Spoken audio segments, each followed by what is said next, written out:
قرائت شاهاثر علامه باباجان غفورов تاجیکان، تاریخ قدیمترین قدیم عصر میانه و دوره نو، گفتاری 111. اثری تاجیکان شعله‌ای بود که به صحیفه‌های تاریک و فراموش گشته تاریخ ملت تاجیک روشنی انداخته، پدیده‌های خودشناسی و افتخار ملی را تکمیل داد. پرزیدنت جمهوری تاجیکستان امامعلی رحمان.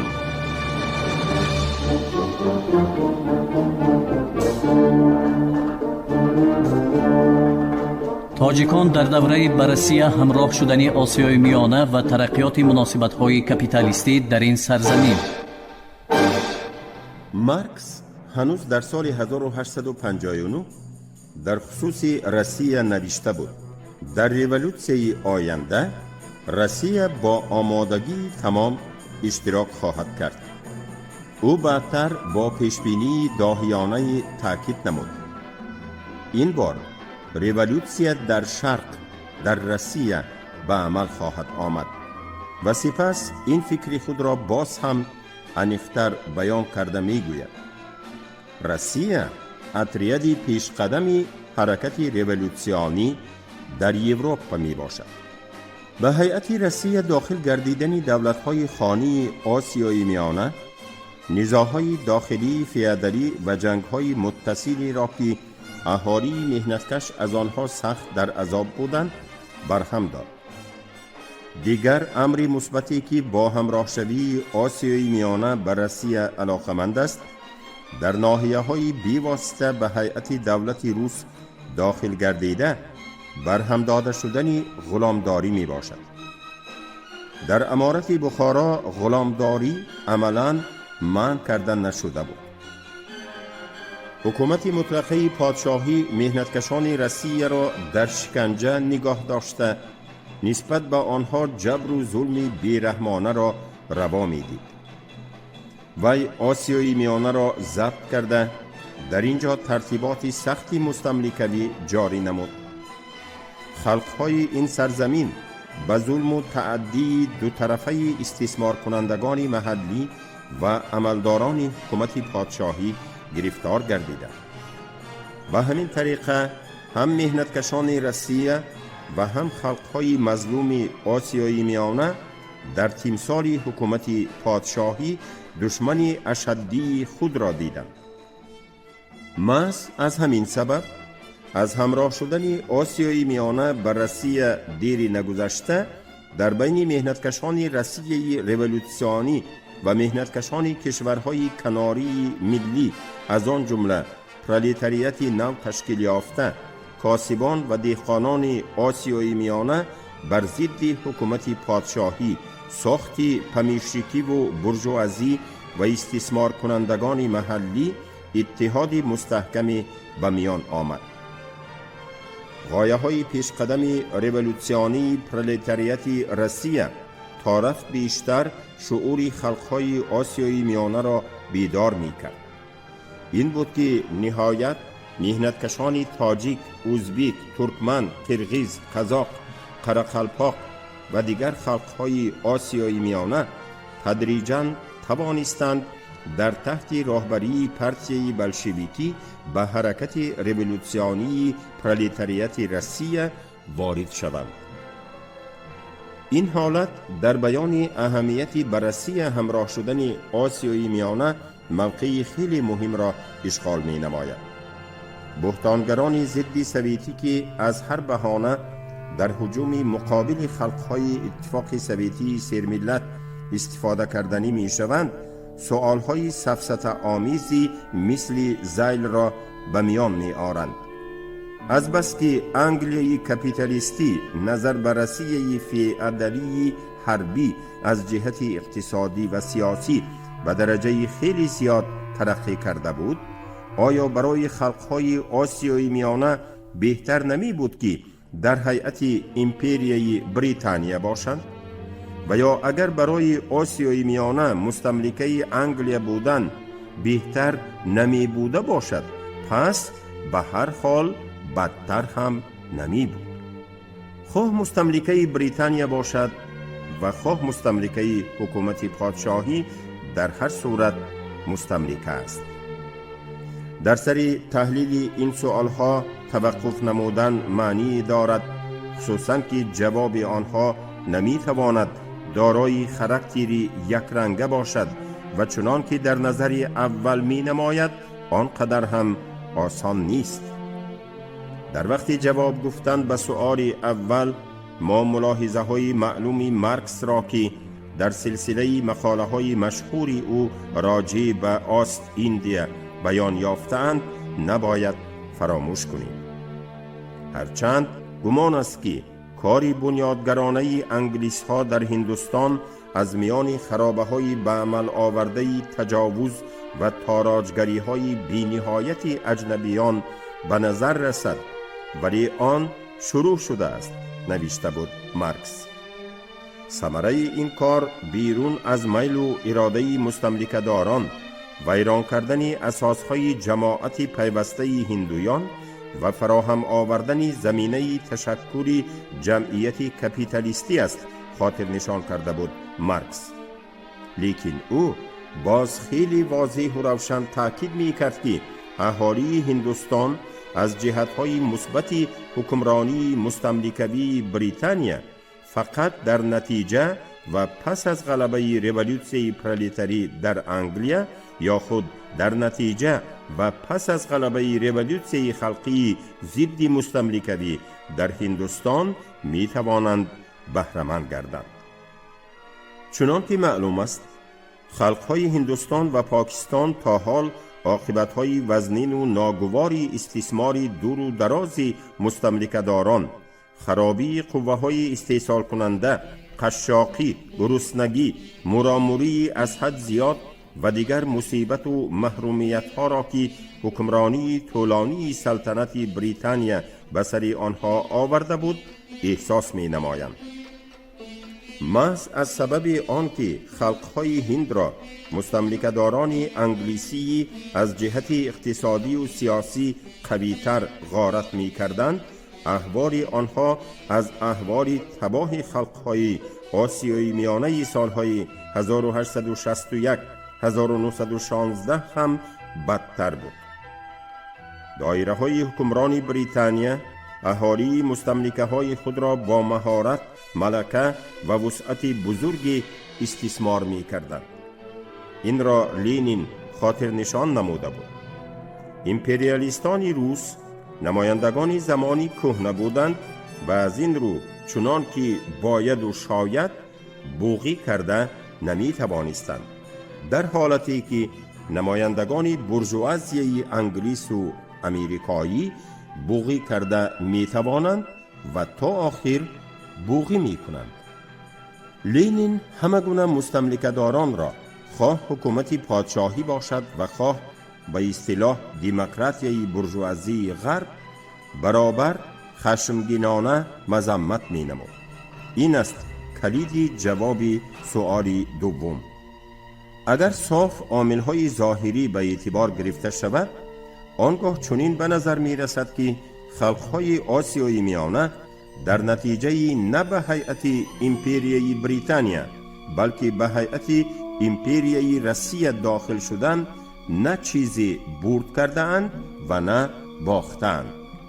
ولی در چنین جواب تفاوت‌های مخصوص این دو دولت امپراتوری به حساب گرفته نمی شوند.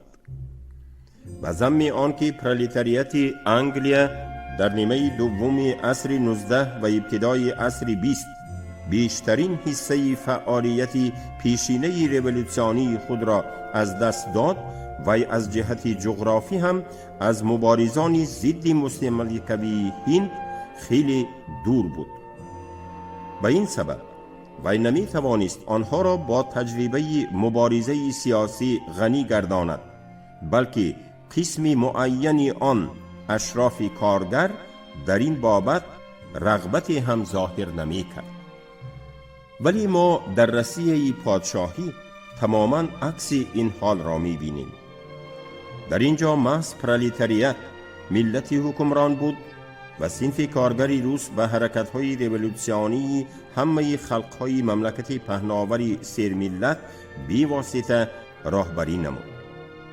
وی به مبارزه ضد تمام نوع‌های استثمار، ضد همه گونه ظلم و اسارت دربار پادشاه و اطرافیان آن، اشراف دورینی و بورژوازی، صرف نظر از منسوبیت ملی این استثمارگران و مستملکه‌داران، خواه روس باشند یا اوکراین، خواه بیلاروس یا گرجی، خواه تاتار یا ارمن، خواه ازبک یا تاجیک و یا ملت دیگر، بی واسطه راهبری نمود و به آزاد کردن همه خلقها از شکنجه فئودالی و کپیتالیستی نائل گردید.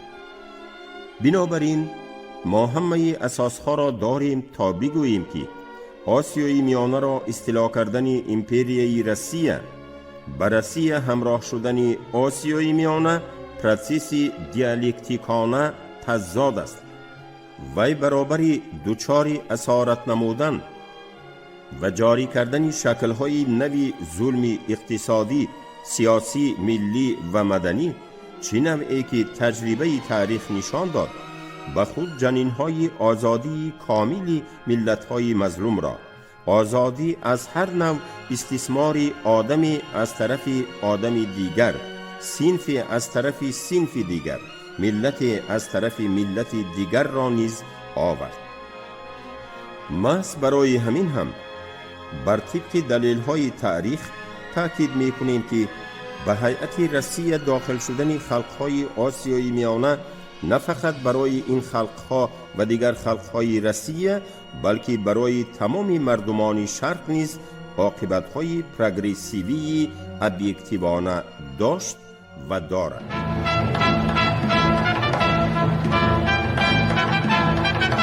احوال خلق تاجیک و مبارزه آن بر ضد امارت بخارا و حکومت پادشاهی، نیمه دوم عصر 19، سیاست مستملکه‌داری حکومت پادشاهی. سیاست مستملکه‌داری حکومت پادشاهی. دو مرحله سیاست اقتصادی حکومت مطلقه در آسیای میانه، راه یافتن مناسبت‌های کپیتالیستی.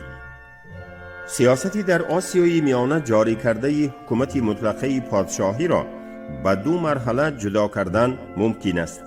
مرحله یکم از اولی فتوحات تا سالهای 90 و مرحله دوم از زمان برقرار گردیدن دوره امپریالیستی کپیتالیسم، یعنی از آخر سالهای 90 تا سال 1917. در مرحله اول سرمایه دولت صاحب مستملکه به استحصالات آسیای میانه هنوز فعالانه دخالت نمی کرد و اکثراً با میانروی سوداگران محلی به خرید و فروش محصولات محدود گردیده بود. واردات سرمایه به آسیای میانه نسبتاً کم بوده.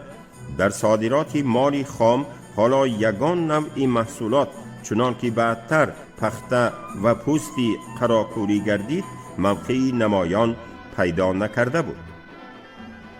مرحله دوم با دخالت فعالانه سرمایه‌داران دولت صاحب مستملکه و جریان استحصالات آسیای میانه با ترقیات ساحه‌های مخصوص خواجگی قشلاق، وارد شدن سرمایه و افزودن رال بانک‌ها توصیف می‌یابد. کشیده شدن خط راه آهن موقعی سرمایه روسیه را در آسیای میانه و از آن جمله در امارت بخارا مستحکم گردانید. با وجود ماهیتاً تفاوت داشتن یک مرحله از مرحله دیگر، باید قید کرد که از قدم‌های اولی با قصد مستملکه کنی به آسیای میانه راه یافتن حکومت پادشاهی، سیاست آن برای به احتیاجات صناعت ترقی کرده ایستاده روسیه موافق گردانیدن اقتصادیات این کشور نگرانیده شده بود.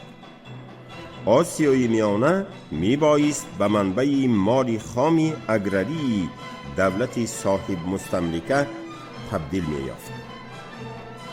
پس از بررسی همراه شدن آسیای میانه، در این ناحیه مناسبت‌های کپیتالیستی رو به انکشاف نهاده باشند هم نه اینکه باعث تولید صناعت وزنین نگردیدند، بلکه حتی صناعت بافندگی بر این ساحه‌های نوی صناعت به وجود نآمدند.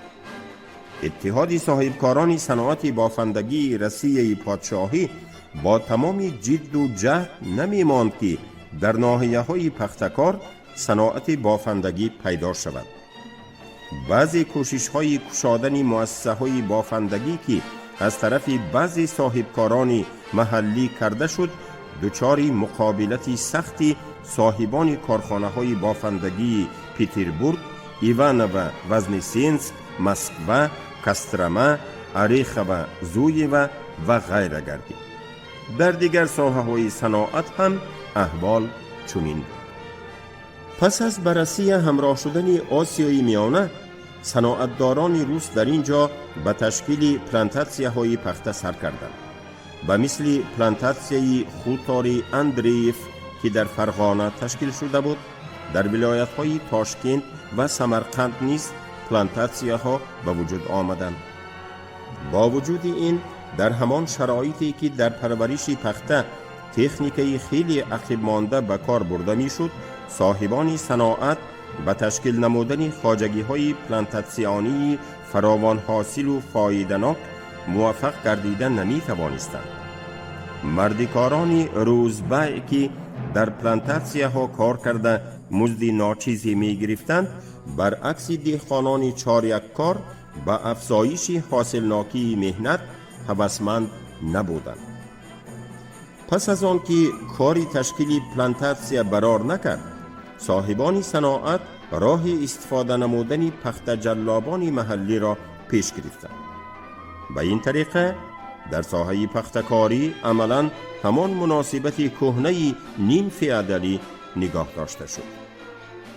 در سالهای 70-80 به جای نوهای جایداری پخته، نوهای نوی نسبتاً سیرمحصول جاری گردید. حکومت پادشاهی برای یاری رسانیدن به ترقیات با سرعت پختکاری در آسیای میانه، به پخته‌ای که از امریکا می‌کشانیدند باج کلان انداخت. این تدبیر برای باز هم بایتر شدن جلابان محلی که از بالا رفتن نرخ پخته فایده زیادی به دست می آوردند باعث گردید. آسیای میانه برای صناعت رسیه و قبل از همه برای صناعت بافندگی آن منبع مال خام و بازاری فروش گردید. کاسبان و هنرمندان میده محلی با مالهای صناعتی که از رسیه کشانده می شدند رقابت کردن نتوانسته شکست می خوردند.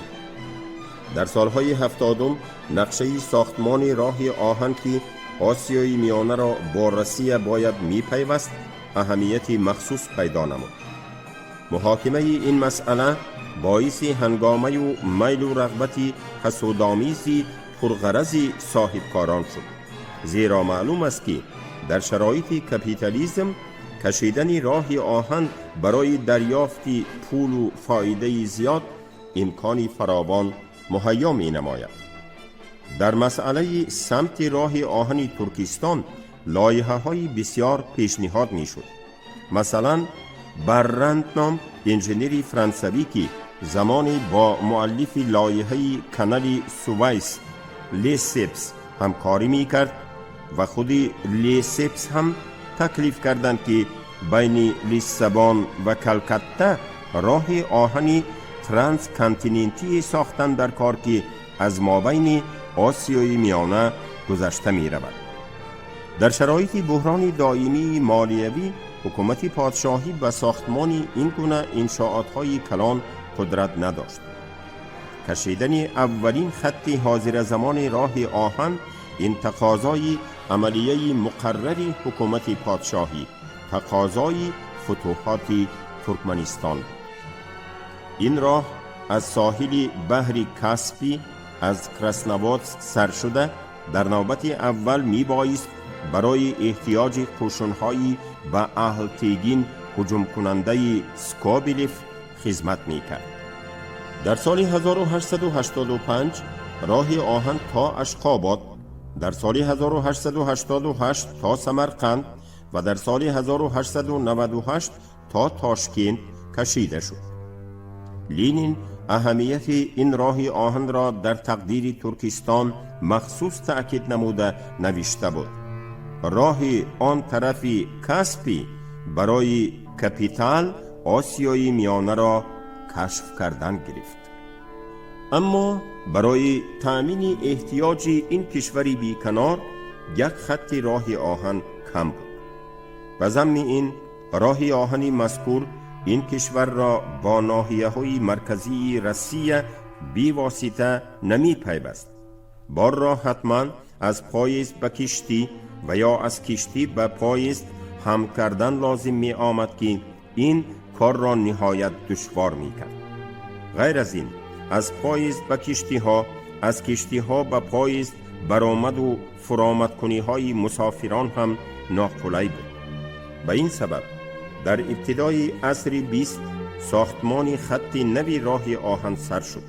این راه باید شهر اساسی کشور ترکستان تاشکند را با ارینبورگ می پیوست. ساختمان این راه با سرعت پیش می رفت و اینک سال 1905 خطی ماورای کاسپیگی راه آهنی کشور با خط راه آهنی ارینبورگ پیوسته شد. طبیعی است که طبقه دورین و پمیشک‌ها و برجوازی امپریای روسیه برای استثمار بیشتری ثروت‌های طبیعی و اهل مهنت آسیای میانه امکانی فراوانتری به دست آوردند. به ناحیه‌های پختکاری وادی فرغانه، شهرهای خوقند و اندیجان و مرغیلان رساندن راه آهن کاری بسا مهم بود. راه از سراسر شمال تاجیکستان گذشته رفت و با همین محصولات دهقانان و کاسبان تاجیک به تمام بازارهای گنرال گوبرناتوری ترکستان و به دیگر جایهای روسیه راه یافت. به طفیل این در شمال تاجیکستان مناسبت‌های کپیتالیستی به اندازه انکشاف پیدا نمود. ساختمان راه آهن ماورای کاسپی و بعدتر راه آهن ارینبورگ امکان دادند که در ظرف یک چند ده ساله مبادله مال بین روسیه و آسیای میانه بیشتر از 10 مراتب زیاد کرده شود. ولی مالهای روسی نه در تمامی بیکی‌های بخارا فراوان بودند که سبب این مشکلی کشاندن مال، سست بودن مناسبت‌های مالی و پولی و بعضی دیگر عامل‌ها بودند.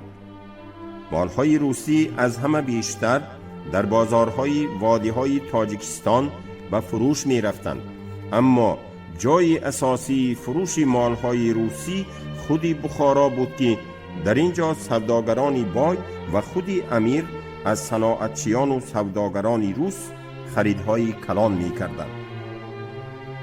در آن جایهای کشور که رفت و آمدش دشوار بود، حناطی مالهای روسی بسا اوج گرفت. کوهستانیان با رغبتی تمام مالهای ارزان فابریکی را می خریدند. تاجران ابجیر که مالهای روسی را می آوردند با نرخی بی حد بلند آنها را پول می کردند. از بس که کوهستانیان پول نداشتند، سوداگران این را دستک کرده برای یک سربند عادی فابریکی از دهقان بیچاره 4 پود گندم و یک گوسفندش را کشیده می گرفتند. شم، گوگرد، صابون، کرسین، یعنی آن چیزهایی که مردم پیشتر قریب استعمال نمی کرد نقص به فروش می رفت. آدمان بیکها و خودی بیکها هم از حناطی و سوداگری رو نمی گرداندند. مثلا بیکی قراتیگین به فرغانه یک رمه گوسفند آورده فروخت و به پول آن بسیار مالهای روسی خریده، بعد آنها را در قراتیگین به پول کلان فروخته بود. از سالهای 70 عصر 19 سر کرده حکومت پادشاهی به نیتی به وجود آوردن تکیهگاه ملی و مقیاسی وسیع در آسیای میانه مهاجران روس را جایگیر نمود. حکومت پادشاهی در خصوص پیشرفت خواجگی قشلاق آسیای میانه خیلی کم غمخواری میکرد. همچنان که وی برای ساختمان سیستم آبیاری در واحه‌های اساسی پختکاری هیچ یک چاره نمیدید، خواجگی مهاجران را نیز از اعتبار ساقط نموده بود. مهاجران در همه جا مجبور می شدند که از سیستم کهنه کانال های آبیاری کننده استفاده برند. احوال مهاجران روس در ولایت سمرقند مخصوصاً بد بود. در این باره معاصران چنین نوشته‌اند: در مابین دشت شورخاک سوزان دیهی ساختند، چند کلبه امانتی که تیلبکارانه برداشتند، در گرد و اطراف نه درخت نه سبزه، فقط دشت هامون و دشت هامون. مهاجران گروه گروه به صف بیکاران داخل شده در جستجوی رزق روزی و فیادلان محلی و کلک‌های روس مزدوری و مردکاری می کردند. مهنتکشان تاجیک که قسمی بیشتری اهالی ولایت سمرقند را تشکیل می دادند، هنوز در همان وقتها باوری حاصل کرده بودند که کارگران و دهقانان کمبغل روس که همراه آنها کار می کنند مثل مهنتکشان محلی از جبر و ظلم حکومت پادشاهی در عذابند.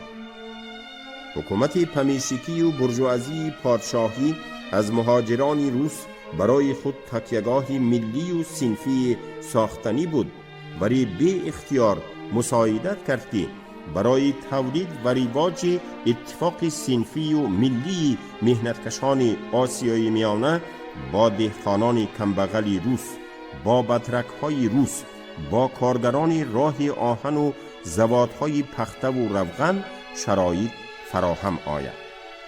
حکومت پادشاهی در گوشه و کنارهای امپریای خود ترتیبات اسارت پاتریارخالی و فیادالی، در واقع جاری بودن غلامداری و بیسوادی و نادانی مردم را قصداً برقرار می داشت. بسیار زمین‌های حاصلخیز به اختیار قسمی دارای مهاجران داده شده، اهالی محلی به زمین‌های کم حاصلی بد و ویران رانده شده. معلوم که این کار علنگه نزاعی ملی را بالا می کرد. حکومت پادشاهی به رواج مدنی مردم ترکستان مطلقا اهمیت نمی داد و ناچیزترین پدیده های افکار انقلابی را بیرحمانه نیست می کرد.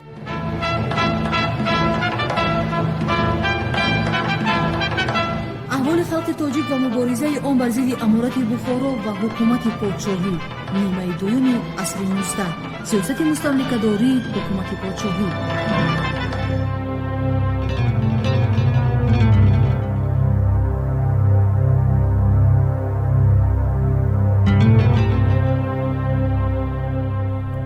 шумо гуфтори 111 ро аз китоби аллома бобоҷон ғафуров тоҷикон шунидед. абдурашид хуҷамқулов хонд, коргардон Шералӣ Нағзалӣ.